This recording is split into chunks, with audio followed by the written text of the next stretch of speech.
You want to talk about killer clowns? Yes. Yeah, go for it.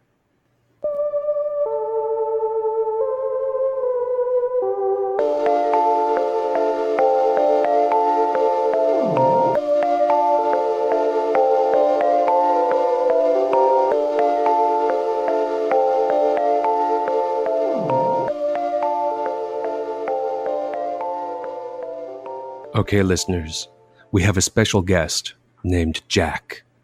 Jack, you're 5 years old. What are you scared of? I'm scared of killer clowns. Killer clowns. Now, what would make you afraid of killer clowns? John Wayne Gacy.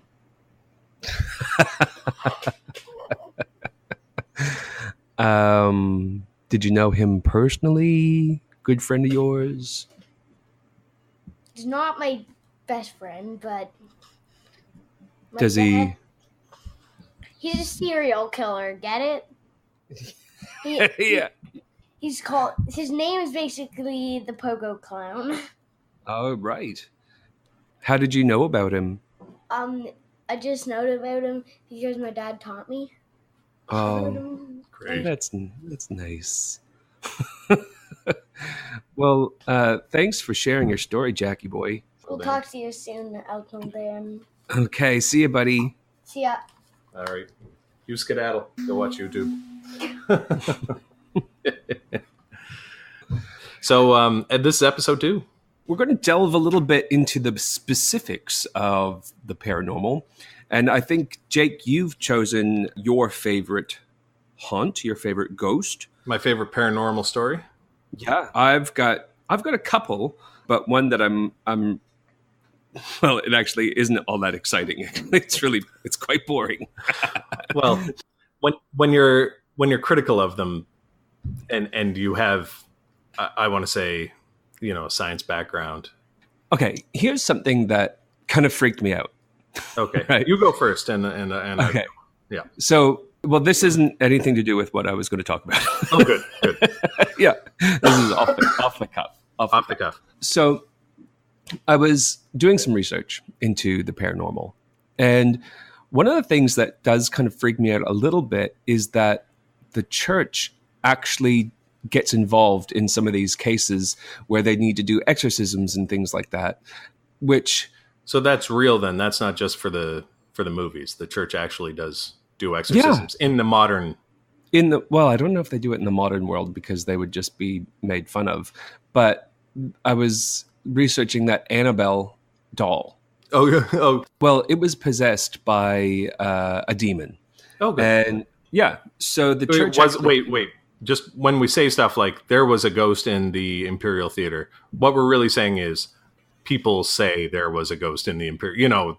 So it was possessed by a demon. We're just going to go with that. There's a theory that it was possessed by a demon. Yeah. Okay.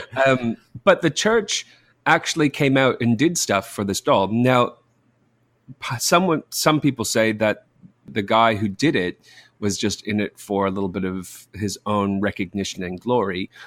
But it makes me think, well, if he had to go through the Vatican to get this, like the okay to do this, then they must have other reasons to have like that kind of conversation. Yeah, the Vatican, it feels like they have their own X-Files branch. Yeah. Because I kind of remember, do you remember there was okay, I'm getting confused between real life and South Park. There was a Virgin Mary statue. Did it cry tears of blood? Yeah, I think that was a thing. And then the Vatican sent somebody to confirm it as is it stigmata? Is it? I'm not sure what the appropriate term is. Yeah, but I know what you mean. Like, I know what you mean, but it's not stigmata.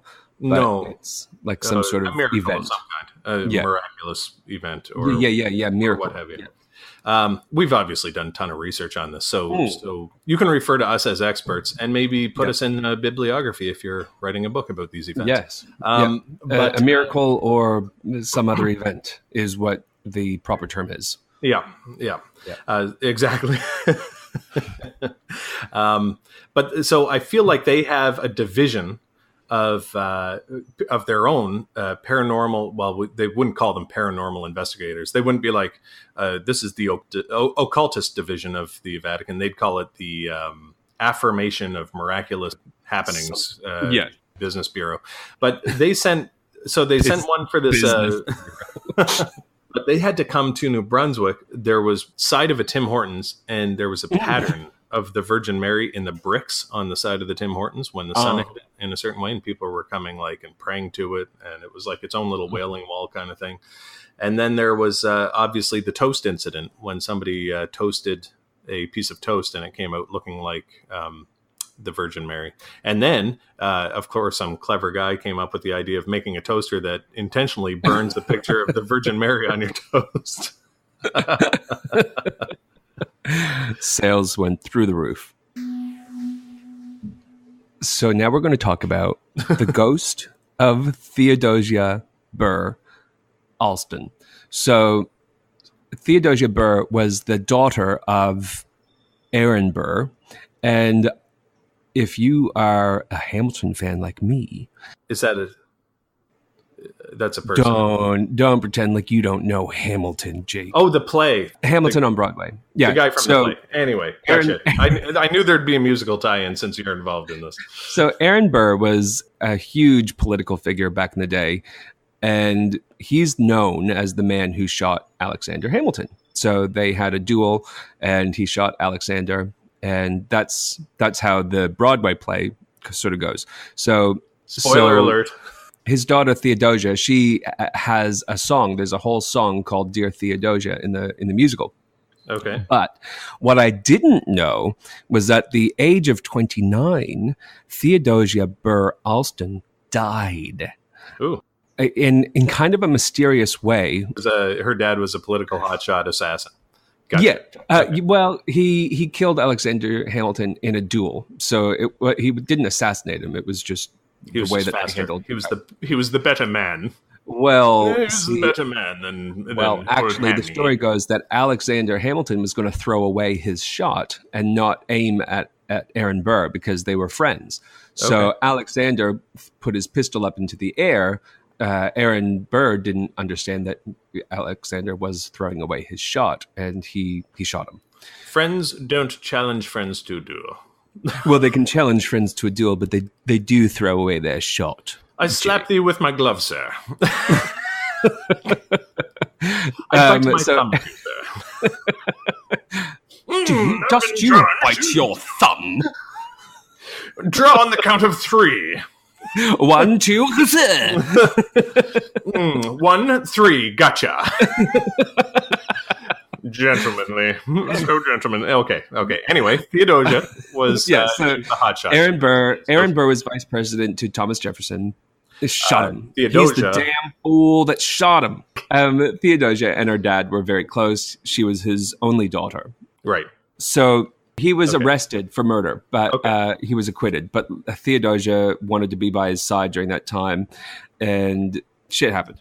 So, yeah. Musical, basically, for that part of the story. Blah, blah, blah. She and her husband moved away to some land that they had acquired.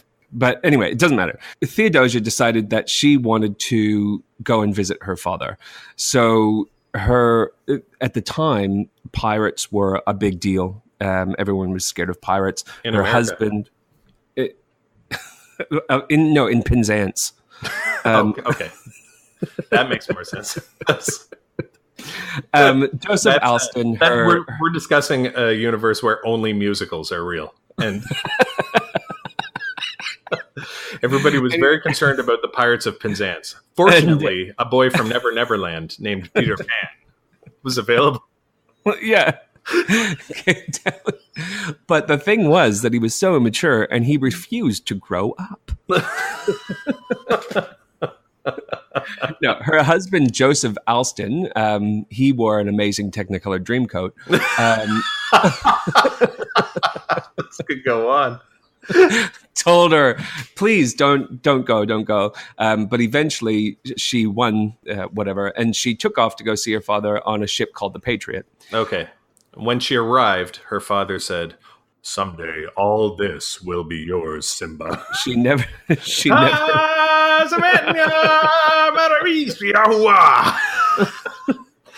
Sorry. Anyway, she didn't show up. She didn't show up, but no one knew where the ship had gone. No one had understood what was happening. All they found in her cabin was some arsenic and old lace. Oh my God. So she mysteriously disappeared. She got on the boat and didn't get off the boat. Yeah. The Patriot. There was a picture of Theodosia Burr that was on the ship, I believe. Okay. And it turned up or some shit. And then now... So there's photographic evidence that she got on, but she disappeared. So presumably somebody threw her overboard, like killed her. Well, I mean, her spirit has been seen walking the paths and descending the rice island steps near her husband's plantation of the oaks. It is claimed. It is claimed. With her head held in sorrow. It's only on foggy nights. But now it's come to light after a lot of investigations, and a lot of people were arrested for pirating back in that time, that it was actually captured by pirates, and she was made to walk the plank, and then they just set the boat free and it killed everyone on board. But Theodosia Burr has been seen walking in sorrow. Soon to be played by Keira Knightley. There was a pirate tie-in.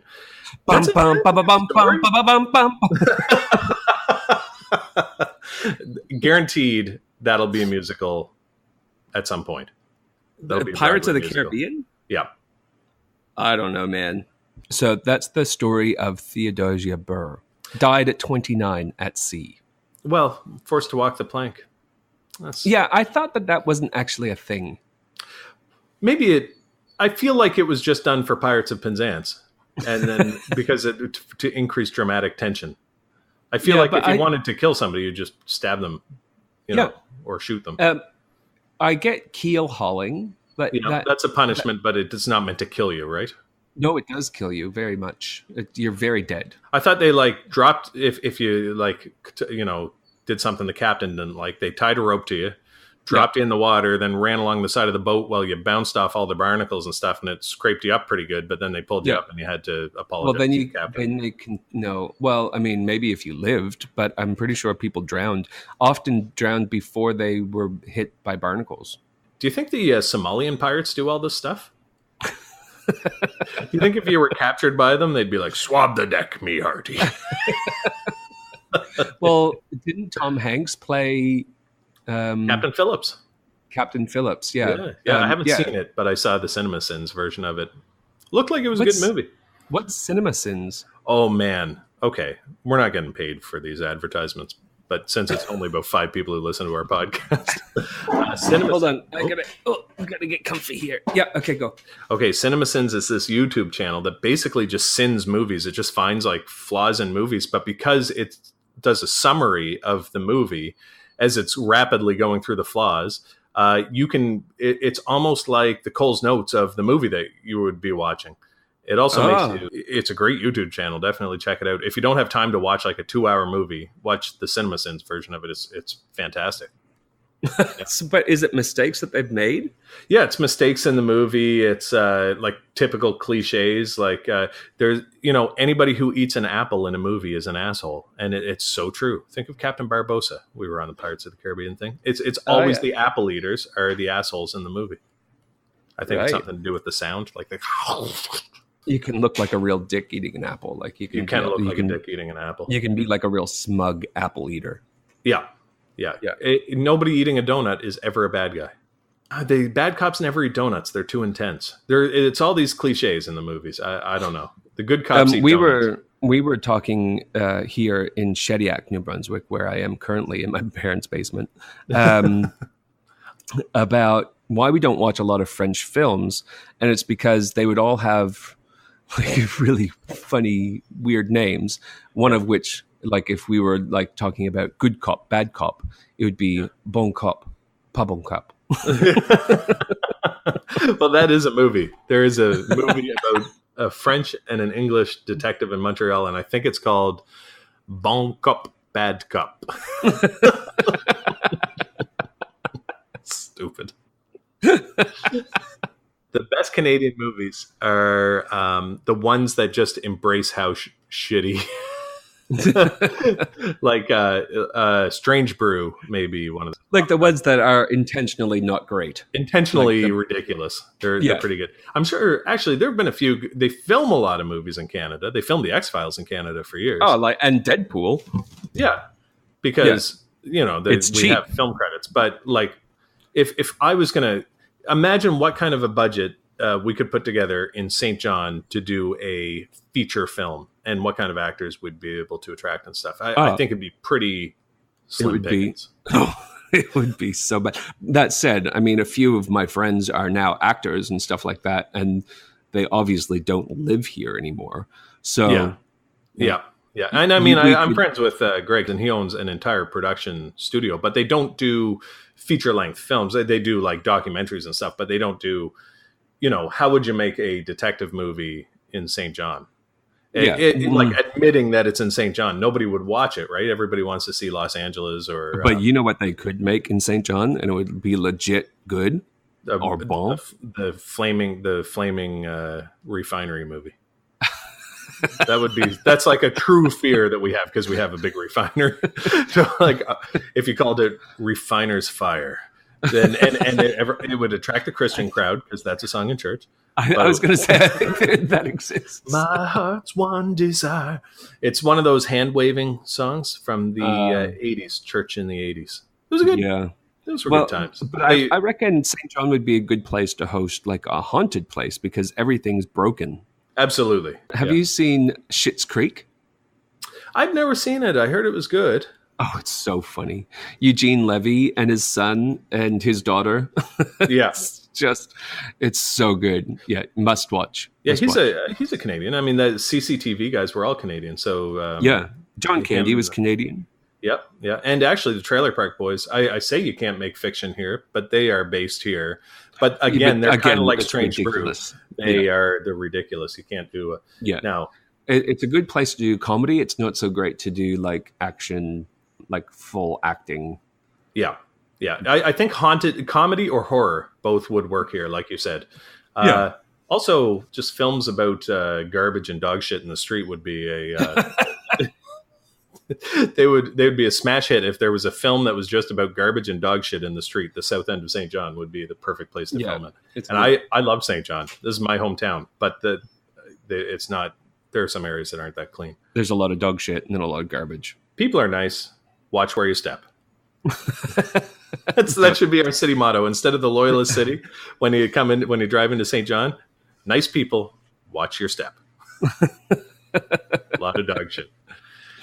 All right. Did you want to do? I got to do my haunted. I'm going to do it off the cuff because I kind of read the story last night, and I'll give you my theory of how this worked. Let me.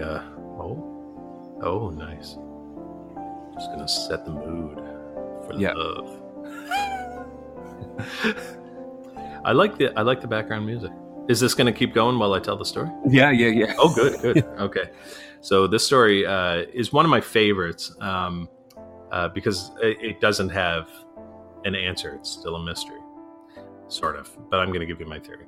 So this one's called The Man from Torrid. And basically, this guy in 1954, we're talking about the airport in Tokyo. I can't remember what it's called. I think it's called the Hamne Airport or something like that. Hamne. I got to look it up. Sorry, I've muted my mic because there's a lot of happenings going on here. It's the spirits are restless. Oh, so restless in the form of someone having massive diarrhea or some sort of gastrointestinal issue. Our father is trying to disimpact his bowel upstairs. Oh, God. Okay. True story. Okay, so this guy is 1954. A flight came in from Europe. Now, of course, there's no evidence of any of this because it was the 50s and they weren't like there's no computer tracking or anything. Nobody thought to take a picture or write any notes, apparently. But this guy showed up at the Tokyo airport And he went through customs, and he said, "Oh, I'm a businessman here from Europe. I've been here 3 times this year, and I'm just here for routine business." But the problem was his passport was from a country called Torrid between France and Spain that doesn't exist. And the guy got very frustrated. People thought, at the Haneda airport, which is what it's called, people assumed he was playing some kind of practical joke on them. And he assumed that they were playing a practical joke on him. Customs got all up in arms about this guy with a passport from a country that didn't exist. And the guy was totally blindsided. Anyway, they took him off. They didn't know what to do with him. They called the company that he said he was working with. They'd never heard of him, but they were a real company. And they called the hotel he had a reservation for, and they hadn't heard of him either. So they took him to a hotel room where they... now, the story's probably been embellished since the 50s, if it ever happened. But they took him to a hotel room, and they basically put him under watch. Put 2 guys outside his hotel room. The next morning, he had vanished, and he never, without having actually walked out of the hotel room.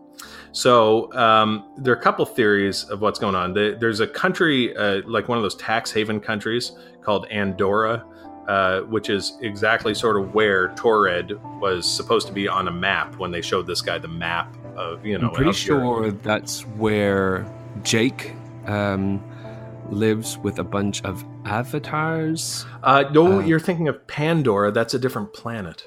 That's where we get our unobtainium from. Yeah. Okay. Yep. Sorry. My bad. Continue. Well, I don't know. Pretty much everyone knows the story of unobtainium. That's not forgivable. Anyway. Anyway. So, the theory by the paranormal experts is that potentially this guy was from a different dimension and arrived in our dimension. In his dimension, there's a country called Torrid where Andorra is. He somehow got cross-dimensionally swapped. You know how things get mixed up in airports? Anyway, and then he disappeared and went back to his own dimension. Unintentionally, all like just sort of this Stephen King, mid-earth, whatever they call it, type of thing. But my theory about this story, and I'm pretty sure I'm going to be proven right at some point, is that it is make-believe. It's make-believe. Nice. It didn't happen. Anyway, so that's the man from Taured. Well, I'll read you another story that I found on seeksghosts.blogspot.com. Again, SEEKS, ghosts. Yeah. You'll have to do the bong sound first. Oh. And maybe change the piano music to something with a little more lilt and flash. Do do do do do do do. I don't have the rights to that one. We say we're doctors, and it makes us sound like we've got money, but we've got more debt than money. Let's leave it at that. I've been working for 7 years, and I have more debt than money. It is my fault, 100%. Yeah, so you can find us on Patreon. I'll put a link in the thing, whatever. Basically, what's happened, and this was written in the Reader's Digest. I don't know if that book still exists. The Reader's Digest? Oh, yes. Yeah. Okay, so a man and a woman loved each other very much, and they had a daughter. This is how I did the birds and bees talk. So they roll around in bed, and then you get pregnant. And then they had a daughter. So the daughter died. Long story short, the daughter's dead. So then they have to roll around in bed again. It's this whole thing. It's this whole thing. This lady went over to their house at the time of the funeral, or the wake or whatever, and sat down and was kind of drawn to the piano, started playing the piano, and stopped suddenly. And people looked at her and like, "Oh, why'd you stop playing?" And she was like, "Oh, something touched my leg." And she kind of brushed it off and started playing the piano again. And then gave a shriek and ran out of the room. When she was asked what happened, she said that she felt hands grabbing the back of her ankles. And when she told the story, the father of this little girl went sheet white.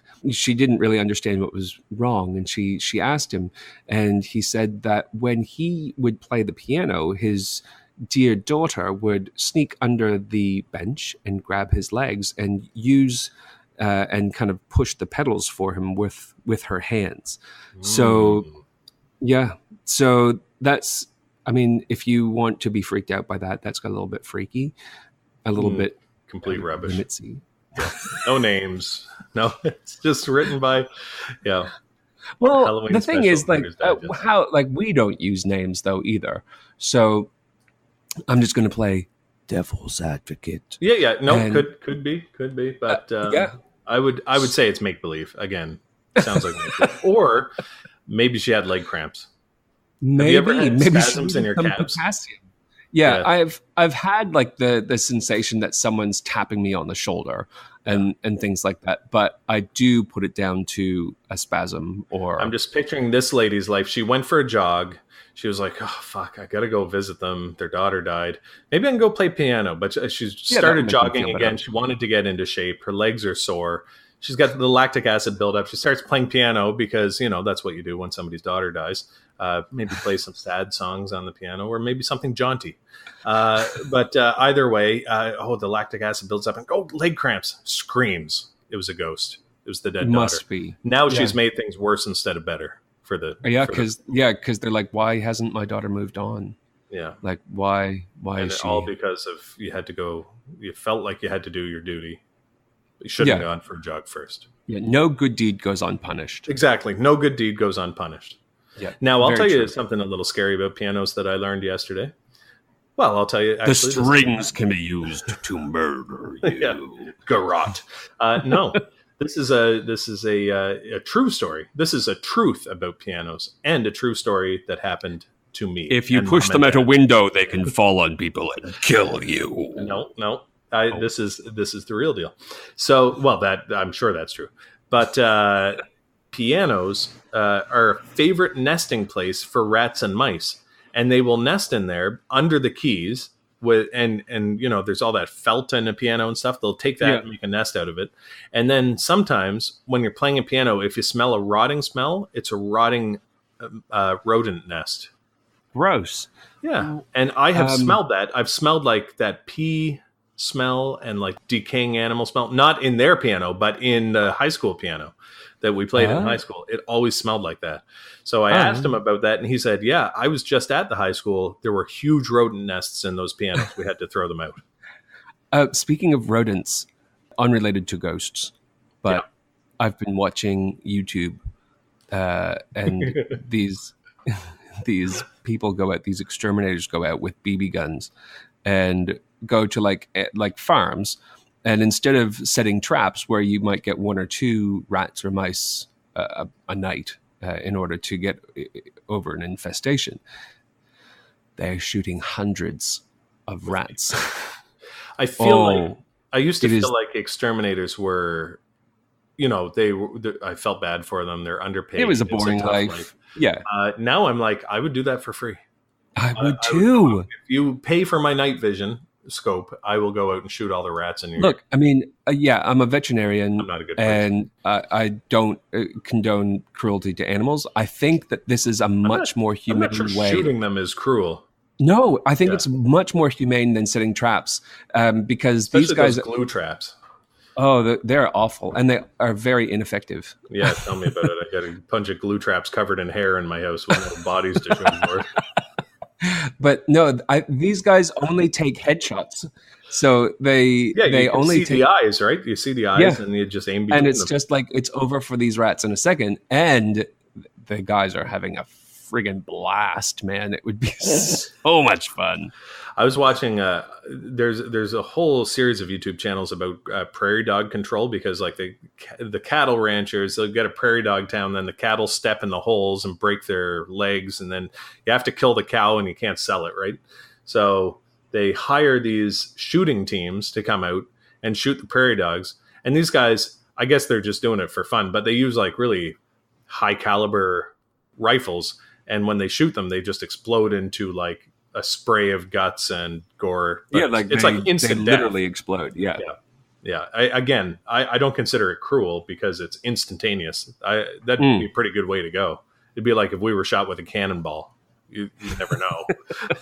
Well, an exploding cannonball. Yeah, because their bullets, they have like varmint tips or whatever, so the bullets like literally shred apart as soon as they touch something. It's pretty cool. Anyway, Yeah, it's ridiculous. It's so neat to watch. Yeah. We're gonna lose a lot of viewers here. People are like, oh, rats are so cute. I wish I had. Yeah, we're gonna drop down to 8. Drop down to 8.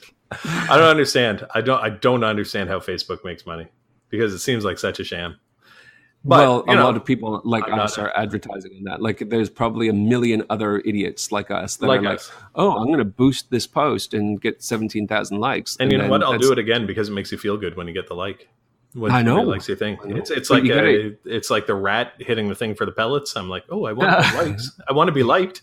But so you gotta go link clicks, I reckon. But then in real life, I act in no way like I want to be liked. I'm just like, I put my head down, I get my job done, and then I'm like, don't look at me. Get the fuck out of here. I'm done. Don't ask me anything. Don't engage me. I'm sorry. I'm here to do this thing, and then I'm not here. Hey, do you want to go grab a coffee? Not at all. Gotta go. I would, but I've got a thing.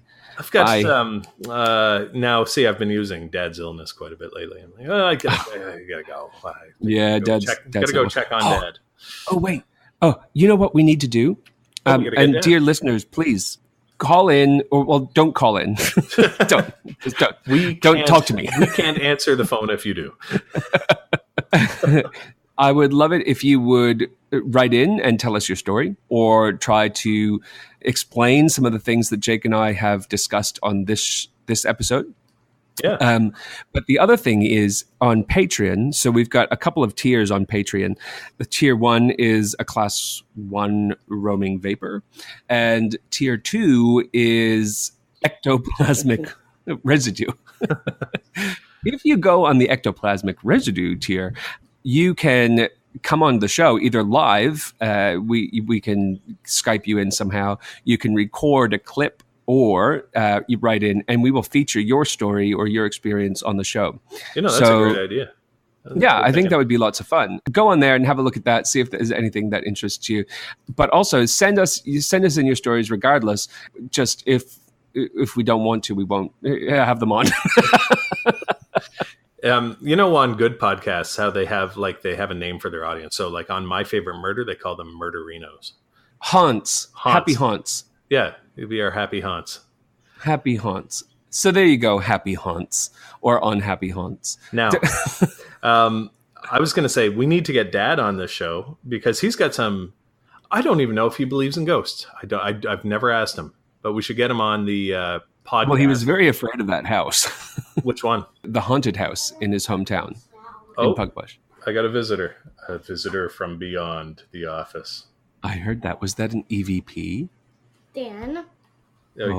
Here. Yes. Here. What are you? I can feel your presence. What? I can feel your presence. I'm channeling you into my microphone. Speak, spirit. Dan. Yes. What are you scared of? What am I scared of? Yeah. Obesity. Knee pain. Obesity. The door just closed on its own. Oh. If you come to Pugwash, yes, we should do a podcast in the basement of Pugwash. We are coming to Pugwash, aren't we, Jack? Yeah, we are. Yep. Okay, so we need to do basement. Although we can't get Dad down the stairs. That is an intensely creepy basement, though. It is super creepy. It's like, does it have a dirt floor? It's. I don't know if it's got a dirt floor or just a dirty floor. That is a really good point. It's probably just dirty. The other thing that I think that we should do, and our dear Happy Haunts can maybe chime in on this, if they have any idea what I'm talking about, is we should do an ASMR episode. The whole thing is ASMR. I think that would be amazing. You need to explain what ASMR is because this is a new podcast and they haven't heard it. ASMR is autonomous meridian. No. Autonomous. Autonomous. Is it autonomous? It's autonomous. Autonomous sensory meridian response, where you can get tingles from people whispering or the sound of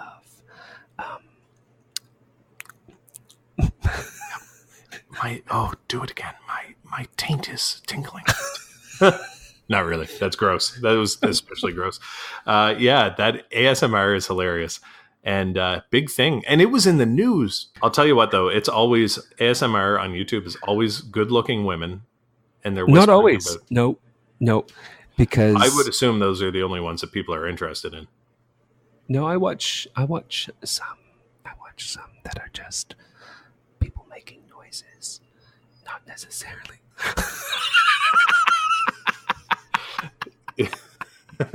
So yeah, dear Happy Haunts, let us know if you would like an ASMR episode, because I think it would be fucking great. We should, what? We should get a person to do it, like an ASMR person. No ASMR artist is going to do that for us. They're called ASM artists. Yeah.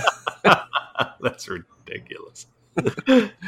Come on. You know that ASMR is fantastic. I know that you listen to ASMR. I don't. I don't get the tingles from it. I'll tell you what, though. Sometimes there was one that is just a lady who is cutting clothing, like she's working at a tailor, and she's trying to. It sounds like she's trying to be quiet because there are other customers. I don't know, or she's talking like you talk in a library. That one puts me to sleep. Yeah, it's nice. It's relaxing. But some people like the sound of people eating. That makes me. No, I don't. I hate that. I even hate the sound of myself eating. It sounds like a pig lives inside my head. I want to slap those people. Yeah, I can't stand it. I'm like, oh God, that's gross. Don't even. No, not a huge fan of that one. No. So we should wrap this one up. Thanks for listening. Go and find us on YouTube, on Facebook, and on Instagram, One Foot in the Grave Podcast. You can also find us on Patreon at patreon.com/One Foot in the Grave Podcast. And feel free to send us your stories or anything that you'd like us to cover. What's the email address again? Yeah, One Foot in the Grave Podcast at gmail.com. You can find us at One Foot in the Grave podcast.weebly.com, where all those links are there. So you can just go there and find everything that you need. And I will link that in the description section so you don't need to go Googling things. So thanks so much for listening, guys. We'll talk to you soon. See you later.